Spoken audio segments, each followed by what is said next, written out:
So as I told, forging, what is forging? Forging is a deformation process in which the work is compressed between two dies using either impact load or gradual load. Okay, so it is written as pressure.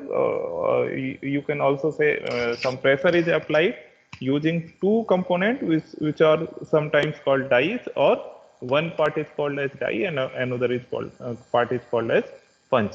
Okay. So if you go through the history, this process exists from 7-8,000 years back. Okay, and nowadays this process is used for making various components in industries like automotive, aerospace, and other. There are several other applications. Okay, if you have visited your workshop, you might have seen forging presses in your workshop. Okay, so the component, what kind of components are produced using your forging processes? These components are engine, crankshaft, connecting rods, gears, aircraft structure components, and jet engine parts are produced using forging processes. Okay, so if you see the most of the bulk metal forming components lies in the domain of forging process. Okay, so even other processes are extension of forging processes. Okay, that we will explain at a later stage. Okay, so in forging, okay, so if you go through the types of forging processes, there are many ways through which this forging processes can be classified. The simplest way of classifying is based on the working temperature, whether the process is being carried out at above recrystallization temperature or above some room temperature. Okay, so the process may be called as hot working or hot forging or warm forging. Okay, this is common classification. If you talk about bulk metal forming processes, everywhere you will find these terms, hot working and cold working. Okay, so this is the simplest classification, which we can say that hot forging or warm working. Then another one is cold forging. Okay, so there are certain advantages. These advantages are almost common, so I will not take again repetitive time. Okay, then there are other way of classification. The other way of classification is by the way the forging is carried out, like using hammer. Okay, so under hammer, what we do, the impact load is applied on the workpiece using your impact hammer. Okay, and there is another way, that is forging processes. Under forging processes, what we do, the load is not sudden or not in the form of impact load, but the load is applied gradually and it is increased as per the requirement. Okay, so the another way is forging processes. Okay, so okay, so there are other one more way through which the forging processes can be classified. The third way is how the work metal is constrained or how the work metal is kept between the dies. Okay, so if the metal workpiece is kept it is not confined, it is in open. Okay, so the process this process is called open die forging. Under open die forging, the work is compressed between two flat dies.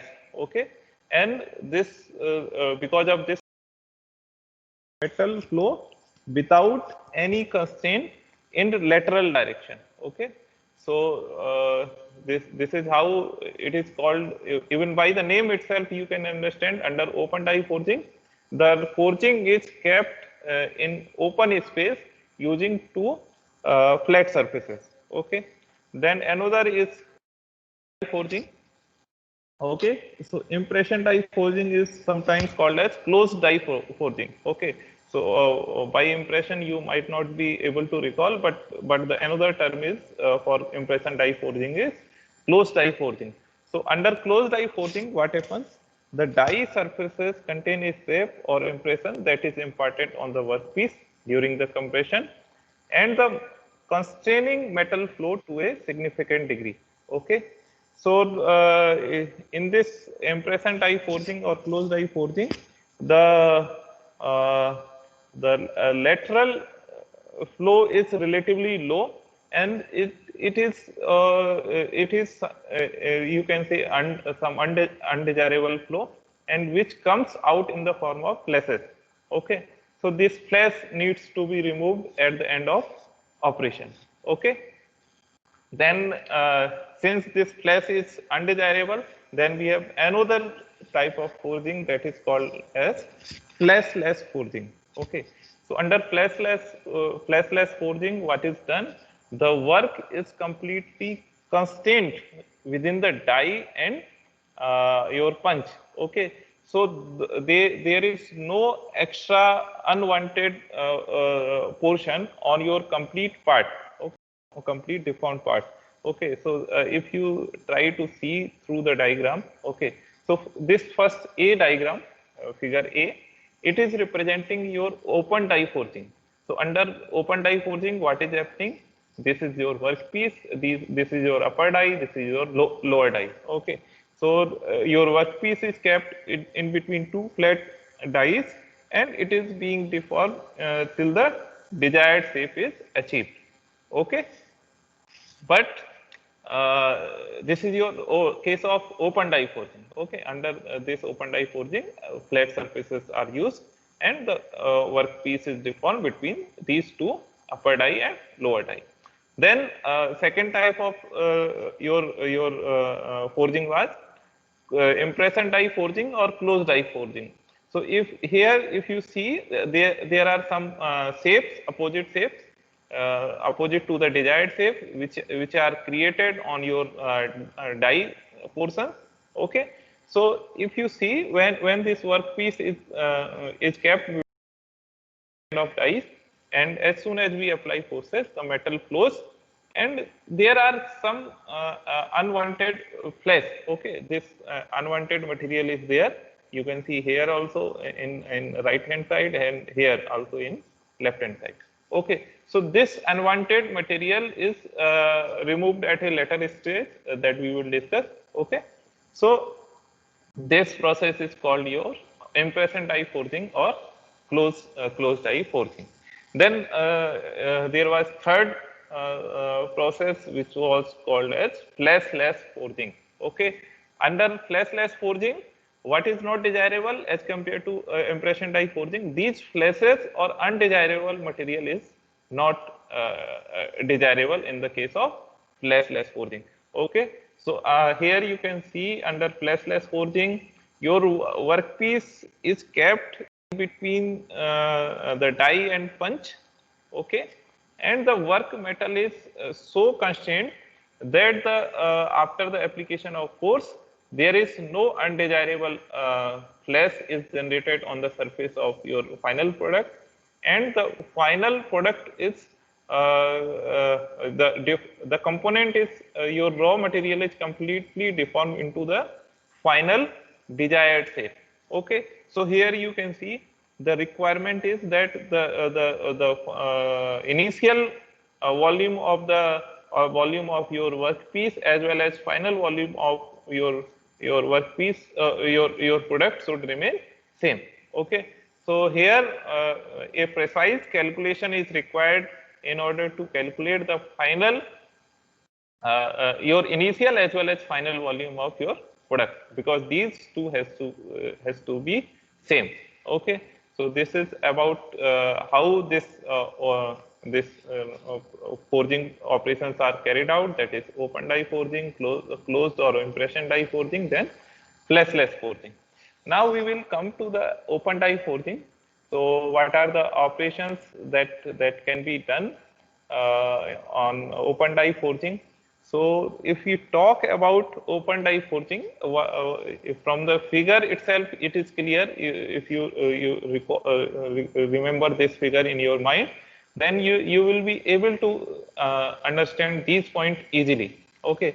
So this process, open die forging, is sometimes also known as upsetting or upset forging. Okay. So under upset forging, what we do, yes, under up. Yes, your voice is not coming. Somebody want to say something. I cannot hear actually. Yes. Let me see if chat works. Okay, just a minute. Uh, okay, somebody is not able to.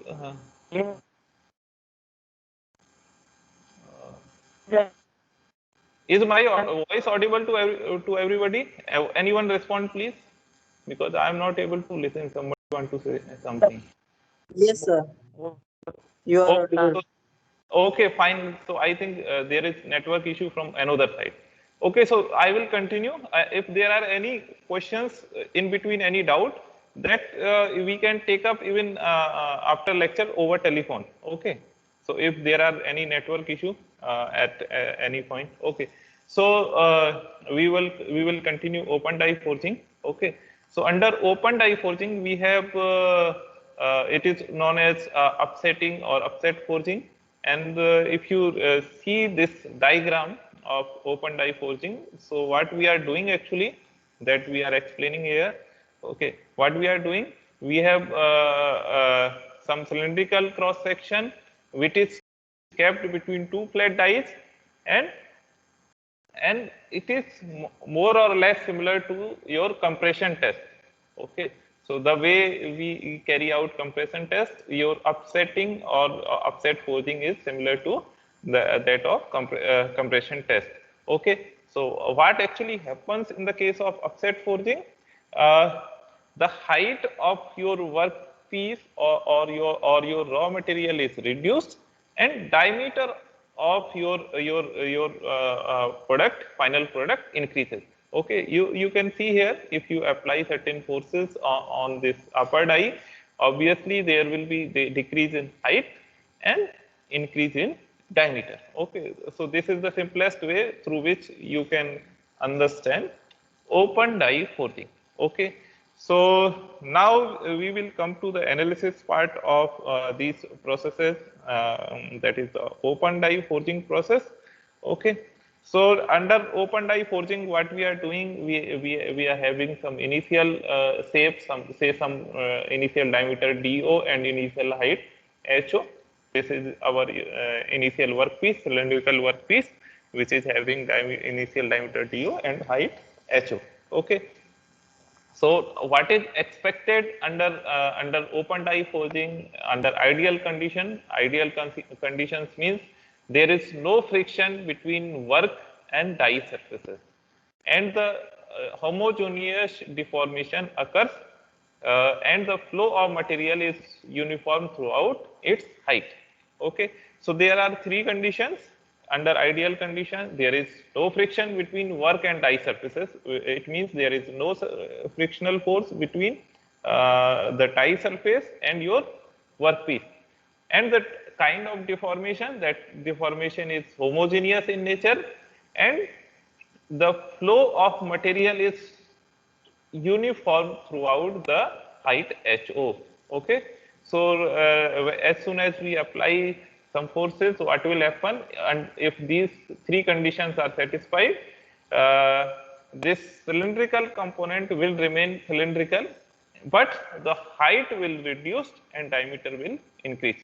Okay, so this is showing some intermediate position after the application of some forces, and the third stage showing your final shape and size of your product after the application of forces. Okay, so the final height is HF and final diameter is DF. Okay, so here it is noticeable that there is no lateral, distortion in the diameter. That is no, concave or concave shape is generated. Only this workpiece remain in the shape of cylinder with some reduced height. Okay, so how we can calculate, there are some other things that we have to calculate, that is under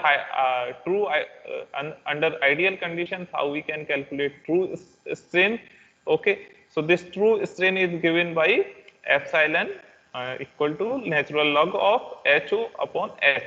Okay, so at any point, suppose at this intermediate point we want to calculate the true strain, then we can calculate it as epsilon equal to HO initial height of natural log of HO upon H. Okay, so if we want to calculate the stresses in the final deformed product, okay, then it will be HO upon HF. Okay, so this will be epsilon L natural log of HO upon HF. Okay, so from this we can calculate the forces requirement, how much force is requirement to perform open die forging or upset forging or upsetting. Okay, so this force can be calculated as F equal to YF into A. Okay, so YF is nothing but what is it? It is your flow stress. Okay, F is your force and A is your cross sectional area at respective height. Okay, so suppose at H we have some area A, at DF we have some area AF. Okay, that we can calculate according to the diameter of your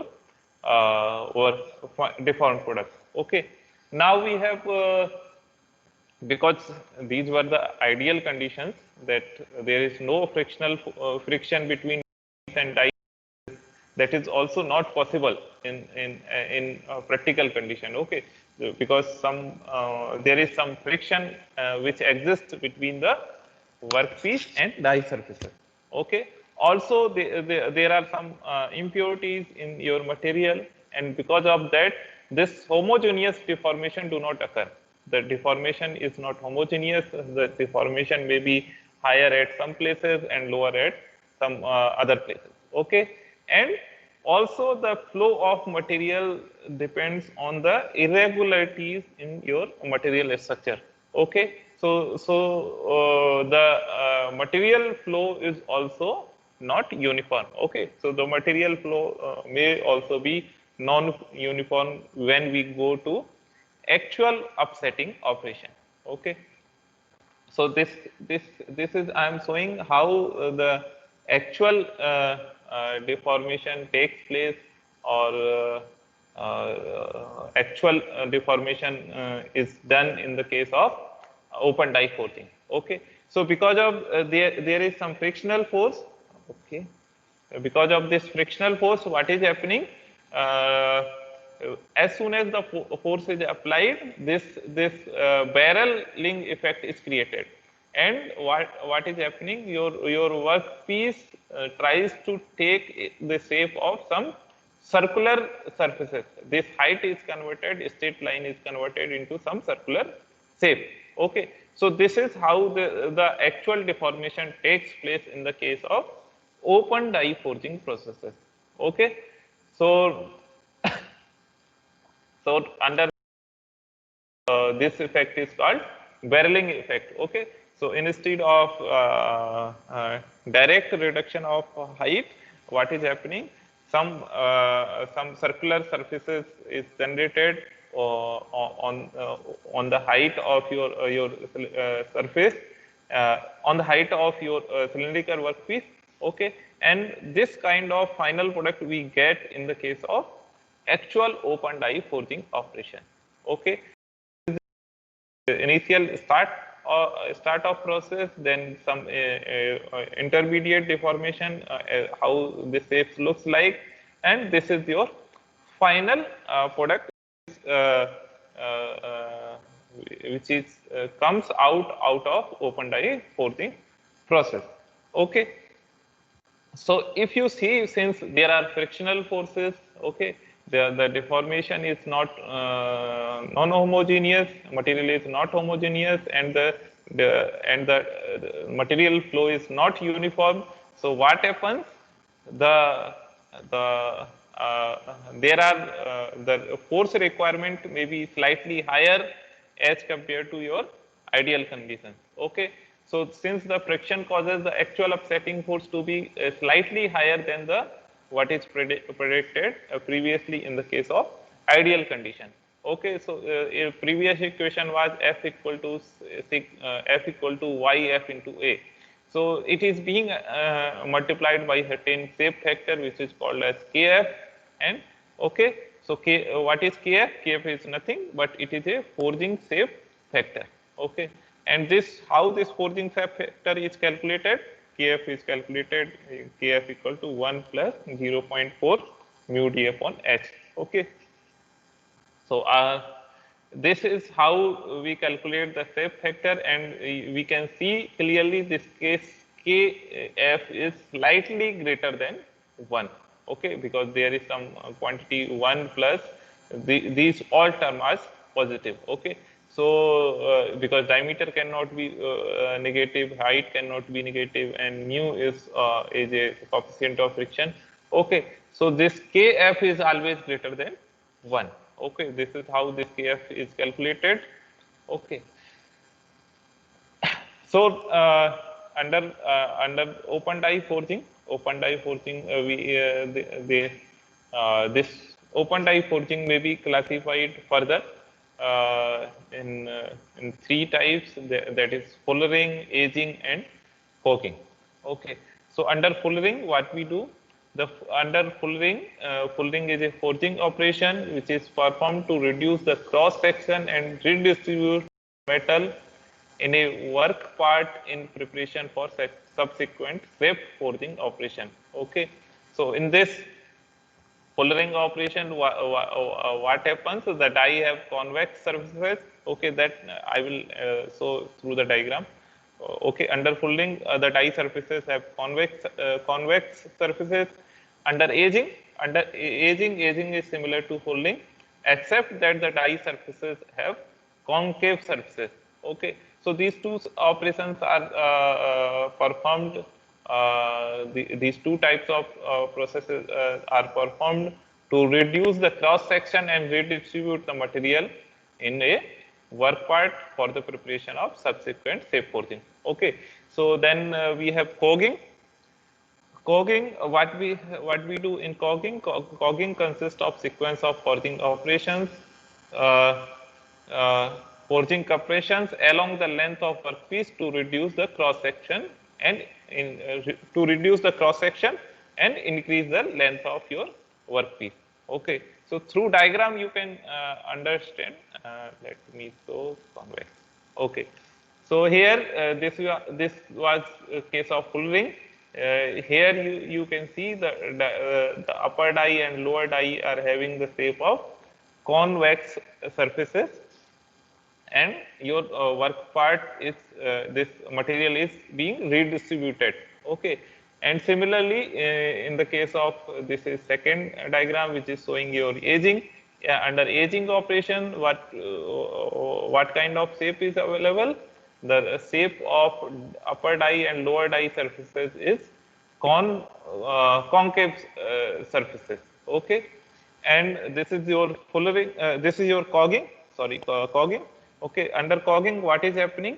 We are reducing thickness step by step, and the length of workpiece is being increased at the final stage. Okay, so this is your feed direction, and this is how the final product is being shaped.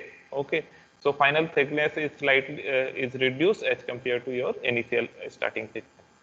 Okay, so this was all about your open die forging processes, and now I will come to the closed die forging processes, or which is also termed which is known as impression die forging in scientific community. Okay, so under I will go a little bit fast. If there are any query, we can repeat the content. Okay, So under closed die forging, we have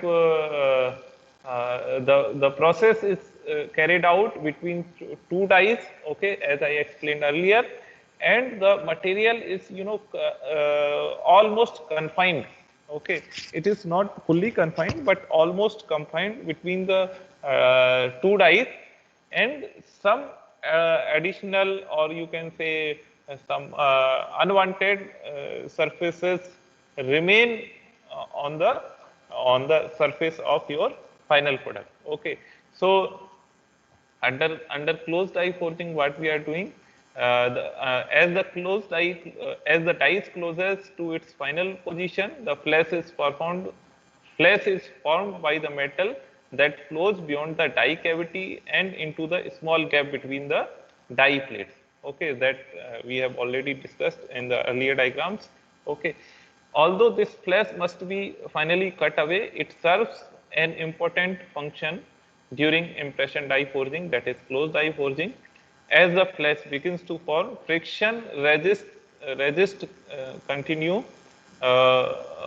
flow of metal into the gap, thus constraining the bulk of work material to remain in the die cavity, okay. And in hot forging, what happens? Metal flow is further resisted because the thin flash pulls quickly against the die plates, therefore increasing its resistance to deformation. And similarly, compression continue in continuation of this. What is done? The compression the the compression the compression uh, increased, and thus forcing the material to flow in the whole cavity, okay. So let me see, because of call, if there are any issue.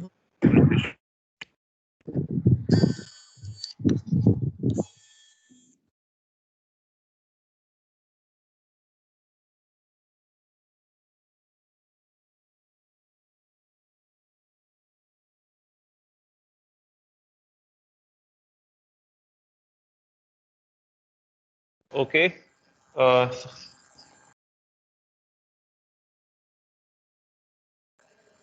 okay, I think my voice is coming now. Sorry, there was one call. Let me give my key to. Okay. So under impression die, what are the sequences? Okay, under open die forging, you can see the operation sequence is this is your initial workpiece. Okay, just a minute. What happened? Is everything fine? Anybody respond, please? Whether you are able to see my screen, na? I have a little doubt. Yes, sir. Yes, sir. Okay, okay, fine. Because of call, I thought it is disturbed. Okay, thank you. Okay, so the sequence of operations in the case of open die forging, you can see this your workpiece is kept between these two dies. Okay, so these two dies are having the opposite shape, which is which is desired in the case of closed die forging. Okay, so what is happening? This under this closed die forging, this work part or this workpiece is being deformed while with the application of some forces. Okay, so if you see the sequence of operation in the case of uh, closed die forging, this as soon as we apply some force, this intermediate shape is created in the case of closed die forging. Okay, and as we move ahead, or we kept applying forces, but what happens? This final shape is created, and you can see this flash portion has come out of your die cavity. Okay, So this flash is removed at a later stage. How this flash is removed, what are the processes that has to be carried out to remove the flash, that we will cover in the remaining portion. Okay, so this is how this your closed die forging operations takes place from initial to final. Okay. Okay, so now we will come to the advantages of closed die forging, that is impression die forging. So this the advantages are obvious. One can understand easily that in the case of closed die forging, it can be used for higher production rates. Okay, it has less wastage of material, as well as the material that the final product have greater strength, and this is most common in the case of, you can say, bulk metal forming processes, that is the favorable grain orientation in the case of in the metal. Obviously there are some limitations of closed die forging. Okay, so under closed die forging, it is incapable of it has incapability to achieve close tolerance, that is fine accurate components cannot be produced using your closed die forging processes. Okay, so thus, because in the case of closed die forging there are other issues also, that flash is generated, that is also a undesirable thing.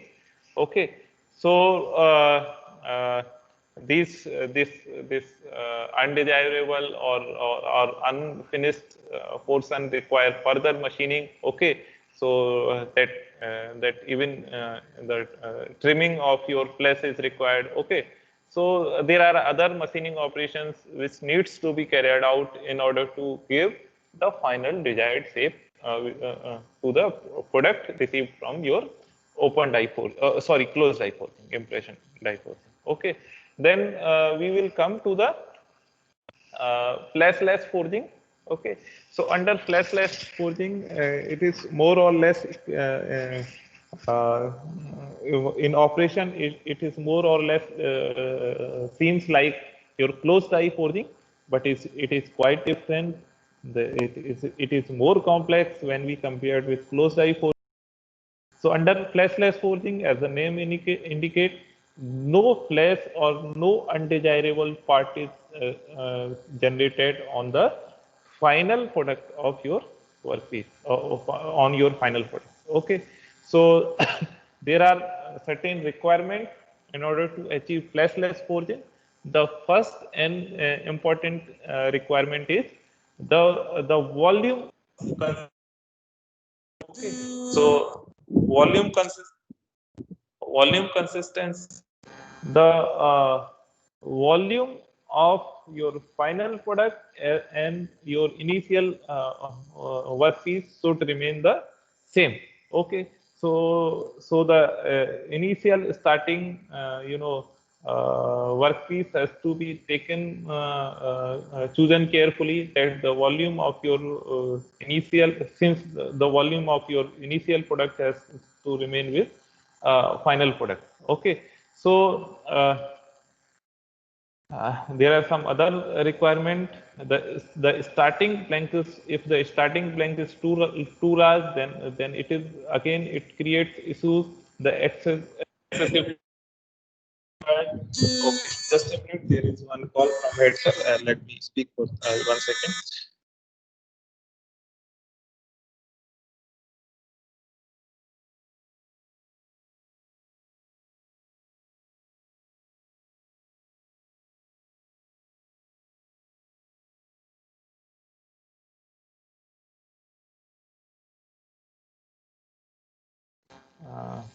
Okay, so there are several other requirements. That is, in the case of flashless forging, the geometry has to be simple. Okay, and this flashless forging, suitable for soft metals such as aluminum, copper, and alloys of these metals. Okay, so because of this confined shape, this pressure requirement or force requirement sometimes become very high in the case of other metals. Okay, So it can be easily used to soft metals, but it is difficult for other hard metals. Okay. So sometimes this is known as precision forging. This fleshless forging also is also known as precision forging. Okay. So here you can see how this operations takes place in the case of fleshless forging. Here you can see this is your confined die, and your punch is moving inside your confined die, and how this